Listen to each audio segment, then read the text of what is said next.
Hello दोस्तों, नमस्कार। स्वागत है आप सभी का एक बार फिर से अपने यूट्यूब चैनल ज्ञान सागर कोचिंग इंस्टीट्यूट में। तो आज की क्लास में हम लोग जो अभी 2024-25 में एसएससी जीडी का एग्जाम होने वाला है उसके लिए चैप्टर टेस्ट लेके आया हूं।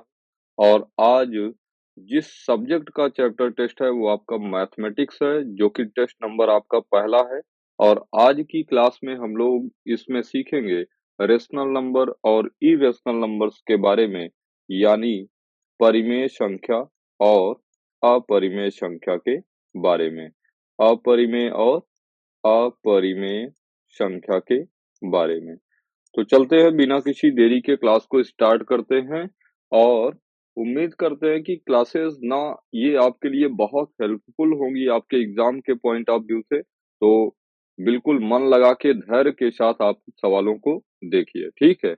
चलते हैं, पहला प्रश्न लेते हैं। पहला प्रश्न आपका है कि यदि x इज इक्वल्स टू 0.35555, ये रिपीट हो रहा है, तो यक्ष के लिए मान ज्ञात कीजिए। ऑप्शन है आपके 37/90, 31/99, 32/99 और 16/45। तो यहाँ पर देखते हैं 0.35555 इनफाइनाइट बार है क्या? अगर इसको मैं कहूँ तो आप कहेंगे 0.35 पर बार लगा दीजिए, हाँ कि नहीं? क्योंकि 5 नंबर का क्या हो रहा है, रिपीटिशन हो रहा है। और ध्यान दीजिए, ऐसी संख्याएं जिन पर बार लगा होता है उनको आप पी बाई क्यू के फॉर्म में बदलना जानते हैं, ठीक है। तो आपने एकेडमिक में क्या सीखा था? इसके लिए एक लॉन्ग मेथड सीखा था।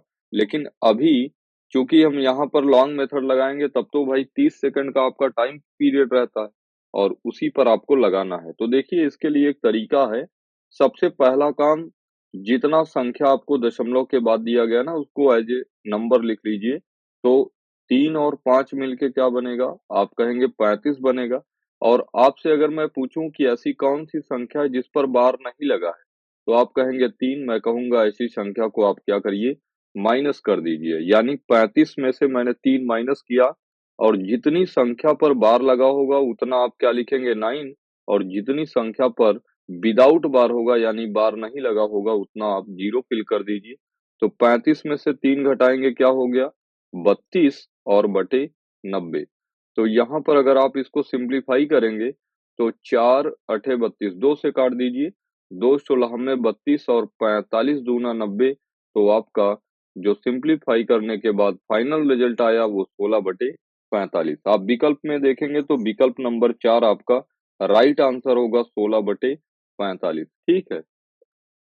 तो अगर ये सवाल आपको समझ में आया तो बहुत बेहतर बात है। और ध्यान दीजिए कि कोई सा भी एग्जाम हो, ऐसा हर एक एग्जाम जहां पर आपका मैथमेटिक्स पूछा जाएगा वहां इस टाइप का प्रश्न जरूर बनता है। इसलिए आप इस प्रश्न पर ना इम्पोर्टेंट लगा लीजिए, ठीक है। और आज की क्लास में ऐसे हम बहुत सारे प्रश्नों को लगाने जा रहे हैं, तो इस बात से बहुत परेशान मत होइए कि आपको आया ये प्रश्न की नहीं आया। ये भाई जिम्मेदारी ना आज की मेरी है कि आपको जिन संख्याओं पर बार लगा होगा ऐसी दशमलव संख्या को पी बाई क्यू के रूप में लिखना होगा। समझिए, जैसे एक एग्जाम्पल के तौर पर मैं अपने मन से ही प्रश्न उठा ले रहा हूँ। जैसे कहीं पर लिखा हो 25 बार, ठीक है, क्या लिखा हो, 25 बार, इसको हमको पी बाई क्यू के रूप में लिखना है। तो सबसे पहले आप क्या करेंगे, पूरी की पूरी संख्या लिख लेंगे। जैसे मैंने 25 लिख लिया और ध्यान दीजिए 2 पर बार नहीं है तो 2 को माइनस कर दूंगा। और क्योंकि केवल एक डिजिट पर बार है इसलिए एक 9 लिख दिया। और यहाँ पर क्या हो जाएगा, 0 फिल कर लेंगे, एक संख्या पर बार नहीं है। तो 25 में से 2 घटा आप कहेंगे 23 और 23/90 आपका ये पी बाई क्यू के फॉर्म में बन जाएगा, ठीक है। चलते हैं अगले प्रश्न को देखते हैं। और अगला प्रश्न अपना क्या है, अगला प्रश्न प्रश्न नंबर 2 है कि 0.53 बार का मान क्या है। यहाँ पर देखिएगा संख्या 5 और 3 दोनों पर बार है। तो अभी मैंने आपको सिखाया कि ऐसी संख्या जिन पर बार लगा होता है, तो यहाँ पर 0.53 को ना आपको पी बाई क्यू के फॉर्मेट में लिखना है। क्यों? क्योंकि आपने ऑप्शन देखा 53/90, 48/99, 25/45 और 53/99 है, ठीक है। 53 बटे क्या है, 99 है। तो 0.53 बार पर अगर आपको पी बाई क्यू के फॉर्म में लिखना है तो इसको डायरेक्टली आप क्या लिखेंगे, पूरी की पूरी संख्या 53 लिख दिया और कितने डिजिट पर बार है, क्योंकि आप कहेंगे 2 डिजिट पर बार है, तो ये आपका 53/99 आपका राइट आंसर हो जाएगा। आप विकल्प में देखिए, तो आपका विकल्प नंबर डी राइट आंसर होगा, जो कि है कितना, 53/99। ठीक है, चलते हैं नेक्स्ट प्रश्न पर और आज का तीसरा प्रश्न है अपना। तीसरा प्रश्न कह रहा है कि 0.27 बार, ठीक है, को P बाई Q के रूप में व्यक्त कीजिए, जहां P और Q पूर्णांक है और Q does not is equal to 0 है। विकल्प है आपका 2/9, 5/18, 1/6 और 1/3।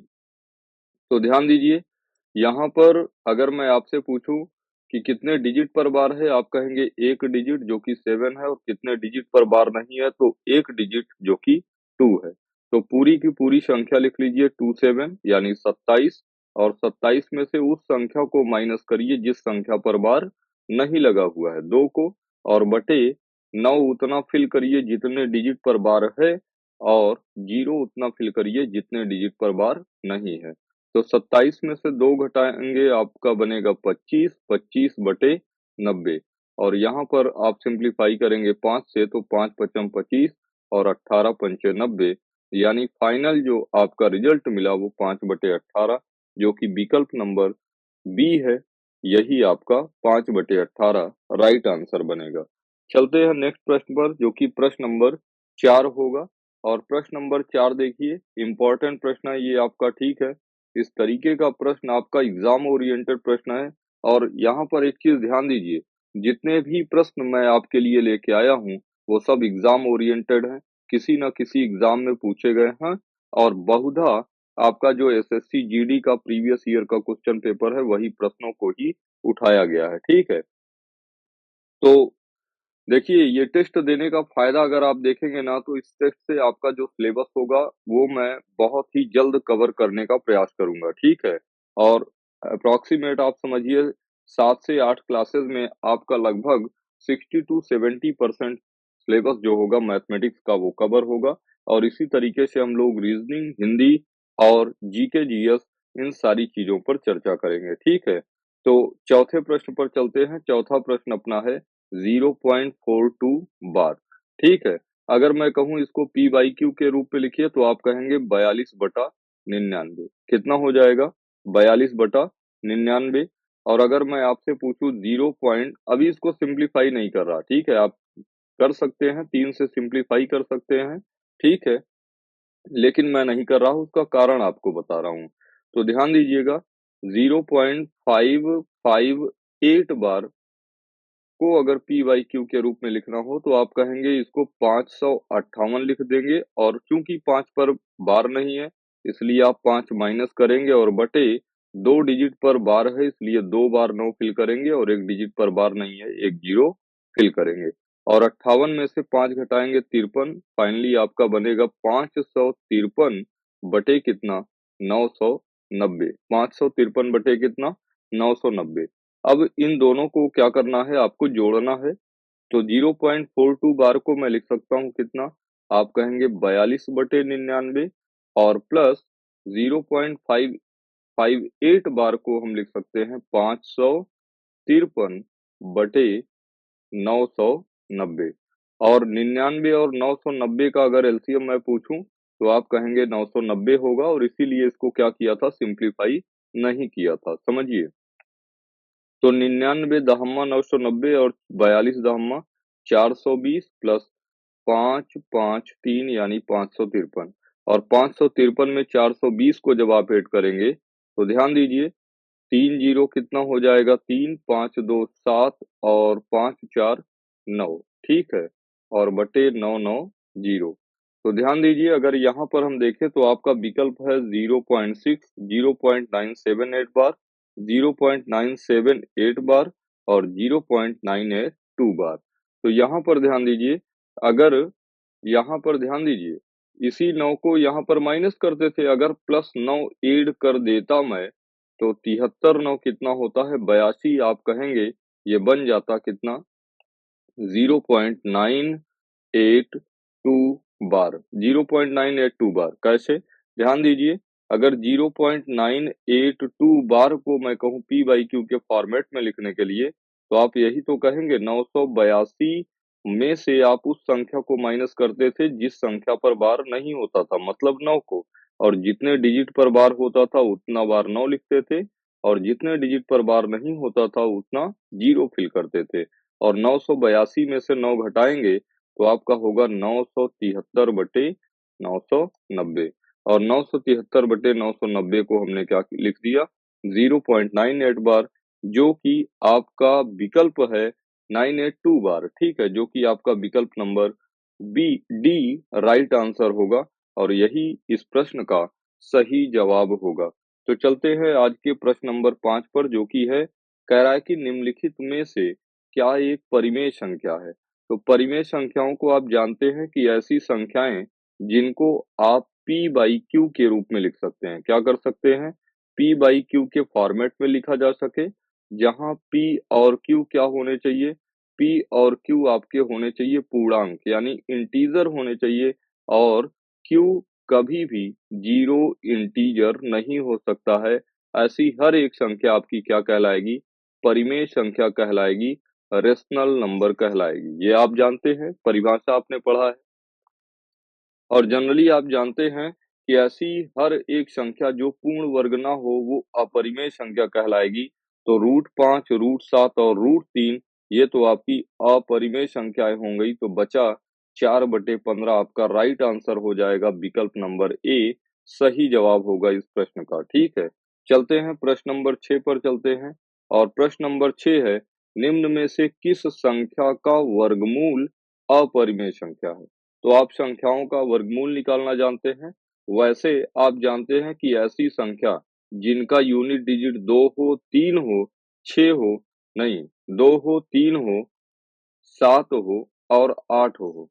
ऐसी हर एक संख्या जिनका इकाई-अंक 2, 3, 7, 8, आप कोड याद कर लीजिए 2378, ऐसी संख्या पूर्ण वर्ग संख्या नहीं कहलाती है, पूर्ण वर्ग संख्या नहीं होती है। फिर से समझ लीजिए कि ऐसी हर एक संख्या जिसका इकाई-अंक 2 होगा, 3 होगा, 7 होगा, 8 होगा, ऐसी संख्याएँ आपकी पूर्ण वर्ग संख्या कभी नहीं होंगी। तो यहाँ पर देखें तो यूनिट डिजिट तो भाई सबका होने वाला ही है पूर्ण वर्ग। तो आप क्या करिए, चेक कर लीजिए। अगर मैं 65-60 का वर्गमूल निकालूं, तो भाग विधि से वर्गमूल निकालना आप जानते हैं। 8 बार जाएगा, 8 अठाई, आप कहेंगे 64, और 65 में से 64 घटेगा 1, यहाँ 0 फिल करूंगा, दशमलव बढ़ाऊंगा, 8 8 16, 6 0, ठीक है। यानी अप्रोक्सीमेट ये क्या होगा, तो 80 के करीब होगा, जो कि पूर्ण वर्ग संख्या नहीं बनेगा, और ये इस प्रश्न का आपका राइट आंसर हो जाएगा। हालांकि हम यहाँ पर हर एक विकल्प का वर्गमूल निकालने जा रहे हैं, ठीक है। तो 39 69 का अगर आप भाग विधि से वर्गमूल निकालेंगे तो 6 छंग आप कहेंगे 36, और 39 में से 36 घटेगा 3, जितना आप यहाँ पर लिखते हैं उतना ऐड करते हैं, तो 6 6 12, और नेक्स्ट दो डिजिट आपका क्या होगा, उतर जाएगा, ठीक है। तो 3 बार ले जाएंगे तो 3 तिया 9, और 3 बारह में 36, यानी ये आपकी पूर्ण वर्ग संख्या बनेगी। इसी तरीके से अगर हम बात करें 1764 की, तो देखें क्या 1764 पूर्ण वर्ग संख्या है? तो यहाँ पर 2-2 का पेयर बनाएँगे, 4 बार जाएगा, 4 चौके 16, और जितनी बार जाता है भाई उतना ही इधर ऐड होगा, 4-4 कितना 8, और नेक्स्ट 64 आपका यहाँ पर हो जाएगा। अगर 2 बार ले जाएँगे तो 82 दूना 164, यानी रिमाइंडर मिला 0, तो हाँ, 42 का स्क्वायर जो होता है वो 1764 होता है। इसी तरीके से अगर 56-25 का भाग विधि से मैं वर्गमूल निकालूं, तो यहाँ पर हो जाएगा कितना, 7 सता 49, 7 सता 49, और 49 7 56, ठीक है। और यहाँ पर 2 5 आपका उतर जाएगा, जितनी बार गया है उतना आप यहाँ पर प्लस करते हैं, 7 7 14, और ये अप्रोक्सीमेट 5 बार जाएगा आपका, 5 पचम 25, और 14 पंचे 70 2 72, ठीक है। यानी 56 25 जो है वो 75 का स्क्वायर ऑफ रूट है, ठीक है। 75 का स्क्वायर ऑफ रूट है। तो इस प्रकार से अगर हम देखेंगे तो 6560 6560 एक पूर्ण वर्ग संख्या नहीं है, बाकी विकल्प बी सी डी सभी आपके पूर्ण वर्ग संख्याएं थे। ठीक है, तो इस हिसाब से जो आपका राइट आंसर होगा वो हो जाएगा 6560। ठीक है, चलते हैं आज के प्रश्न नंबर 7 पर, और प्रश्न नंबर 7 भी आपका एग्जाम ओरिएंटेड प्रश्न है और ये मोस्ट इम्पोर्टेंट प्रश्न है। आपको ना ये ऐसे प्रश्न हैं जो आपको ना फंसाने का प्रयास करेंगे। अगर आपकी नॉलेज बेटर है, ठीक है, और आपका बेसिक मजबूत है तो आप इन सवालों को कर ले जाएंगे। और ध्यान दीजिए, ये छोटी सवालें हैं, छोटी सवालें हैं, लेकिन ना भाई ये हल्की सवालें आप नहीं कह सकते हैं, इसलिए आपको ना इन सवालों पर जान लगानी पड़ेगी। 0.46 बार की अगर मैं बात करूं तो 0.46 बार को अगर आप किसमें लिखें, पी बाई क्यू के फॉर्मेट में लिखें तो आप कहेंगे 46 माइनस 4/90। बोलिए हाँ कि नहीं। 46 में से ऐसी डिजिट घटाएंगे जिस पर बार नहीं होगा 4, और एक डिजिट पर चूंकि बार था इसलिए आपने एक बार 9 लिखा, और एक डिजिट पर बार नहीं था इसलिए आपने एक 0 लिखा। और 46 में से 4 घटाएंगे तो आपका बनेगा 42/90। एज इट इज मैं ऐसा ही रहने देता हूँ। और ध्यान दीजिए, अगर 0.589 पर बार है को पी बाई क्यू के फॉर्मेट में आप लिखेंगे तो आप लिख सकते हैं 589 माइनस 5/9910। ठीक है, तो 89 में से 5 घटेगा 84, तो आप कहेंगे 584/990। और इसी तरीके से अगर 0.333 बार लिखा जाए तो क्या इसी बात को आप 0.3 बार नहीं कह सकते हैं क्या? और 0.3 बार को अगर पी बाई क्यू के रूप में लिखना हो तो आप 3/9, यानी 3/9 को 1/3, मैं 3/9 ही रहने देता हूँ, एज इट इज रहने देता हूँ 3/9 को। तो यहाँ पर ध्यान दीजिएगा, जो प्रश्न है आपका वो प्रश्न है 0.46 बार माइनस 0.589 पर बार और प्लस 0.33333 पर बार है। तो ध्यान दीजिए, 0.46 बार को हमने लिखा है कितना, आप कहेंगे 42/90, माइनस 0.589 बार को हमने लिखा है 584/990, और प्लस 0.333 बार को हमने लिखा है 3/9। और ध्यान दीजिए, यहाँ पर अगर 90, 990, 9 का एलसीएम पूछा जाए तो आप कहेंगे 990, और 90 से सिंप्लीफाई करूंगा तो 9 इग्यारह में 99 11 जाएगा, और 11 दूनी 22, 11 चौके 44, 44 2 आप कहेंगे 46, माइनस 990 एकन्नम तो 584 एकन्नम 584, और प्लस 9 9 इग्यारह में 90 ना 110 बार, और 110 का गुना 3 करेंगे तो आपका हो जाएगा 330। तो 9 एकन्नम 110 कैसे आया ये समझ पाए ना। और 11 तिया 33 और एक जीरो फिल कर दिया, तो 462 में अगर 330 को ऐड करेंगे तो कैलकुलेशन यहाँ पर कर लीजिए। 462 में 330 आप ऐड करेंगे तो 2 6 3 9 4 3 7, और 792 में से आपको 584 माइनस करना है, तो 584 माइनस करेंगे तो 12 में से 4 घटा, आप कहेंगे 8, और यहाँ 8 में से 8 जीरो, और 7 में से 5 घटा कितना 208, यानी इसी बात को आप लिख सकते हैं 208/990। और अभी इसी तरीके की एक सवाल मैंने रिवर्स करके बताया था, क्या इसी बात को हम 0.210 बार लिख सकते हैं क्या? आप कहेंगे बिल्कुल ठीक है।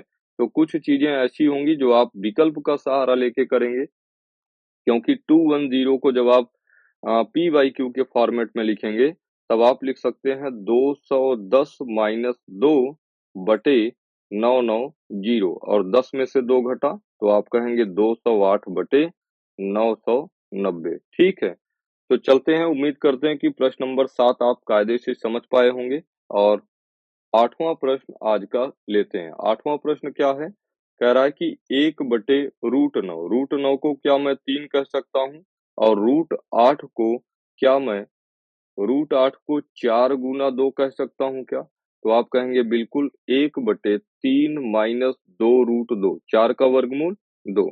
और ध्यान दीजिए ये क्या है, आपकी इरेशनल नंबर है और किसी भी संख्या का जब परिमेयीकरण आप करते हैं, तो जो हर होता है उसका एक साइन चेंज करके आप अंश में और हर में गुणा लगा देते हैं। तो 3 प्लस 2√2 का संयुग्मी की अगर बात करूँ, 3 माइनस 2√2 का, तो 3 प्लस 2√2 से अंश में और 3 प्लस 2√2 से हर में गुणा लगाएंगे। तो ध्यान दीजिए अभी आपका हो जाएगा 3 प्लस 2√2 का 1 में गुणा लगाएंगे तो हो जाएगा 3 प्लस 2√2 बटे, ध्यान दीजिए अगर यहाँ पर आप ध्यान दें, गौर करें, तो अगर इस टर्म को मैं कहूँ a है तो ये भी आपका क्या होगा a, और अगर इस टर्म को मैं कहूँ b है तो ये होगा क्या b, और a minus B into A plus B आपका बनेगा क्या a minus B into A plus B. आप वर्गांतर का फार्मूला पढ़े हैं A square minus B square, तो ए स्क्वायर मतलब 3 का स्क्वायर 9 और बी स्क्वायर मतलब 2 का स्क्वायर 4 और √2 का स्क्वायर 2, तो 4 दूनी 8, 9 में से 8 घटा 1 और 1 बटा लिखें या ना लिखें कोई इम्पैक्ट नहीं पड़ेगा, तो फाइनली आपका आंसर हो जाएगा 3 प्लस 2√2। अगर आप विकल्प देखेंगे तो पहला विकल्प नहीं हो सकता, दूसरा नहीं हो सकता, तीसरा आपका नहीं होगा, चौथा आपका राइट विकल्प हो जाएगा 3 प्लस 2√2। ठीक है, तो चलते हैं प्रश्न नंबर 9 पर, और 9वां प्रश्न आपका देखिए क्या है। कह रहा है कि 5√3/2 और प्लस √108, √108।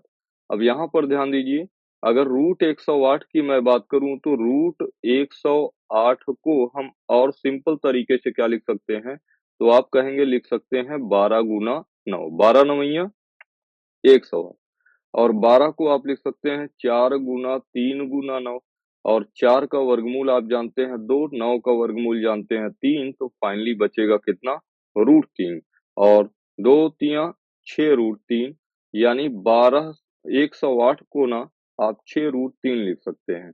तो इसको 5√3/2 और प्लस 6√3 इतना बचा। अब ध्यान दीजिए चूंकि यहाँ पर हर क्या है 2 है, इसलिए मैं इसका भी हर बनाऊंगा, लेकिन बटा 2 तो जबरदस्ती किए हैं, यानी 2 से आपने भाग दिया है और भाग को बैलेंस कौन करेगा, गुणा। तो 2 से भाग 2 से गुणा लगा दिया, तो ये आपका बना 5√3/2 और प्लस 6 दूनी 12√3/2। अभी चूंकि हर सेम है, हर सेम होता है तो आप जानते हैं कि परिमेय संख्याओं को चिन्ह के मुताबिक प्लस होगा तो प्लस करेंगे, माइनस होगा तो माइनस। तो 12√3 में 5√3 जुड़ेगा, आप कहेंगे 12 5 17√3/2। आप विकल्प देखिए तो 17√3/2 आपका विकल्प नंबर बी वेट कर रहा है कि आप इसको क्लिक करें और एक नंबर लेके 39,168 जो पद आया है एसएससी जीडी का, उस पे अपना चयन सुनिश्चित करें। ठीक है, तो चलते हैं आज के लास्ट प्रश्न पर, और आज का लास्ट प्रश्न आपका है कि निम्नलिखित में से किस संख्या का वर्गमूल एक अपरिमेय संख्या है। ठीक है, तो 44 89 का अगर हम भाग विधि से क्या करें, वर्गमूल निकालें, तो आप जानते हैं कि 44 किस पूर्ण वर्ग संख्या के करीब है, तो 6 6 छंग 36, और 44 में 36 घटेगा 8 8 9। ठीक है, जितना आपने लिखा है फिल करिए, 6 6 12, और अगर देखें तो कितनी बार जाएगा, तो 7 बार चेक कर लेते हैं, 7 सता 49 और 12 सते 84 4 88।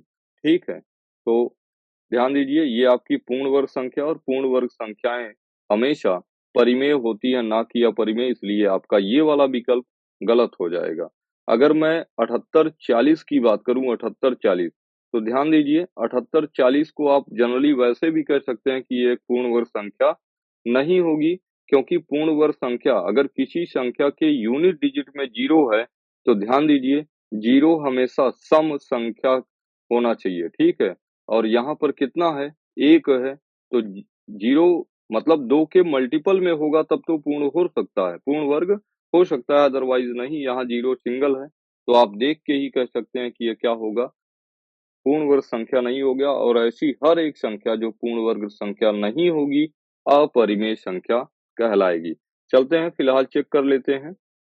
अगर चेक करेंगे, तो यहाँ पर ये लगभग 8 अठाई 64 9 9 81 8 के करीब पड़ेगी 8 अठाई 64 और 8 में से 4 घटाएँगे 4, 7 में से 6 घटाएँगे 1, 8 8 कितना 16 और नेक्स्ट 2 डिजिट आप संख्या उतारेंगे तो 16 अट्ठे 128 16 नवैया 144 एप्रोक्सीमेट 8 बार जाएगा तो 8 अठाई 64 4 हासिल 6 और 16 अट्ठे 128 128 और 6 134 और जब माइनस करेंगे तो यहाँ 0 में से 10 में से 4 6 और यहाँ 13 13 में से 4 घटेगा 9 और 13 में से 13 कैंसिल आउट रिमाइंडर बचा यानी ये दशमलव के बाद भी कुछ जाएगा मतलब ये पूर्ण वर्ग संख्या नहीं है।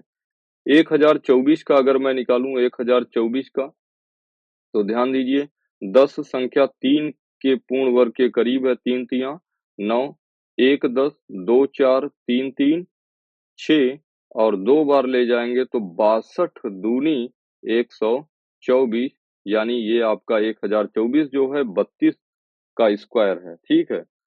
ध्यान दीजिए अगर 29-16 की मैं बात करूं 29-16 का तो 29-16 4 चौके 16 5 पचम 25 5 के करीब है तो 5 पचम 25 और 29 में से 25 जब आप माइनस करेंगे तो 4 और 16 को एज इट इज उतार लूंगा 5 में 5 को ऐड करेंगे 10 और ये जाएगा आपका 4 बार में 4 चौके 16 4 एकम 4 यानी कौन सी एक क्या था प्रश्न?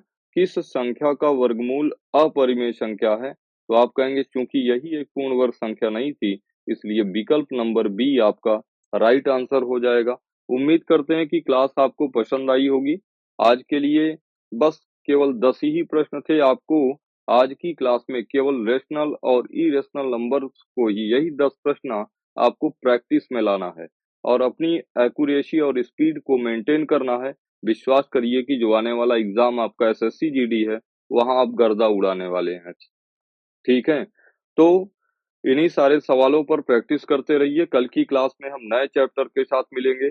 तब तक पढ़ते रहिए, मुस्कुराते रहिए और अपने एग्जाम की तैयारी को प्रतिदिन बेहतर करते रहिए। अपने टारगेट को अपना हर दिन याद करिए। फिर मिलते हैं। जय हिंद, जय भारत।